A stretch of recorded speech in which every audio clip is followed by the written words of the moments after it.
Energoatom scam fallout may have faded from the headlines, but more corruption heat is now mounting on Zelensky as fresh allegations hit his former inner circle. Zelensky's former deputy chief of staff has been charged with embezzlement and money laundering, widening scrutiny of senior figures around the presidency. Accused Rostislav Sherma served in Zelensky's top team between 2021 and 2024, giving the case political weight because of his proximity to power. Ukraine's anti-corruption watchdog disclosed the allegations against Sherma, signaling the probe has moved from rumors to formal charges.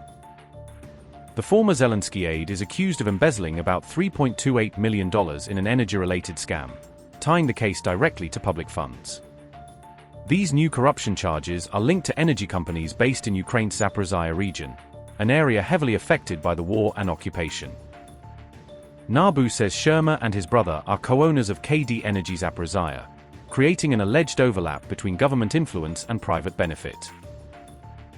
Investigators say 9 suspects are involved in the scheme, including Sherma, his brother, and an associate, suggesting a coordinated network rather than a lone actor. The former deputy chief of staff allegedly siphoned money through the controversial green tariff, a mechanism meant to pay renewable producers for electricity. The green tariff scheme was introduced in 2008 to attract investment in renewables, but critics say it has also created opportunities for inflated claims. In 2023, Sherma allegedly confirmed his brother received funds from the Ukrainian government, a detail that investigators may use to show awareness and linkage. The watchdog claims the solar plants were not generating power yet still received government payments, alleging paper generation was treated like real electricity. NABU said, and I quote, "After Russia's full-scale invasion and the occupation of part of Zaporizhzhia Oblast, the solar plants lost connection to Ukraine's unified grid." It added that the facilities suffered damage and staff were evacuated, conditions that would normally make continued production and billing impossible. Despite that, investigators allege companies controlled by the suspects kept declaring electricity generation and continued receiving green tariff payments. NABU says that in reality no electricity was being supplied into Ukraine's energy system, meaning the state was allegedly paying for power that never arrived. Unquote. However, Kyiv Independent reports Rostislav Sherma is not currently in Ukraine and is residing in Germany, complicating any immediate court process. Ukrainian investigators allegedly carried out raids at Sherma's residence in Germany, signaling cross-border coordination as the case escalates.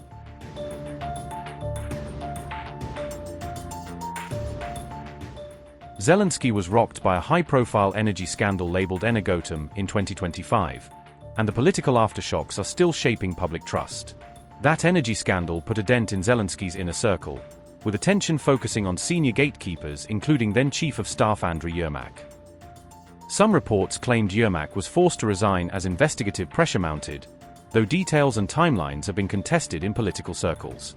Zelensky's energy and justice ministers were also asked to resign during the Energoatom storm, as the administration tried to contain reputational damage. Zelensky's aides were accused of running kickback schemes worth up to $100 million, allegations that framed corruption as systemic rather than incidental. The alleged mastermind was identified in reports as Zelensky ally and businessman Timur Mindik, placing a well-connected figure at the center of the claims. Mindik was reported to have fled to Poland after raids allegedly found bundles of cash in his home, a detail that added drama and public anger. Corruption charges also hit Zelensky's former deputy prime minister Alexei Chernyshov, deepening the sense of a widening dragnet around top officials.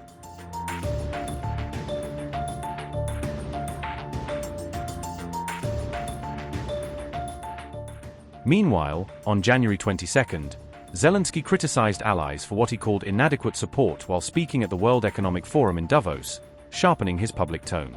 He said Brussels loves to discuss the future but won't take action, arguing that speeches and roadmaps are not matching the urgency of the war.